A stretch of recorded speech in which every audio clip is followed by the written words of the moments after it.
Welcome to Chillin' 101. We hope this video helps. In this video, I will show how to make a smoothie with oats and banana. Blend 1 ripe banana, 1/2 cup rolled oats, 1 cup milk, a tablespoon of honey, and a handful of ice until smooth. Taste and adjust sweetness or thickness by adding more honey or milk. Serve chilled and enjoy immediately for best texture. This method makes a creamy, filling drink perfect for breakfast or snacks. Start by gathering ingredients and prepping the banana and oats for faster blending. Soak oats for 5 to 10 minutes if you prefer an ultra-smooth texture with cold milk. Use a frozen banana to get a thicker, creamier result without adding ice and diluting flavor. Add a tablespoon of nut butter or a pinch of cinnamon for extra depth. Always taste and tweak sweetness or thickness before serving.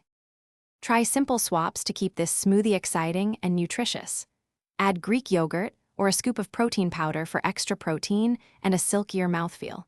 Toss in a handful of spinach or a cup of berries to boost vitamins without overpowering banana and oats.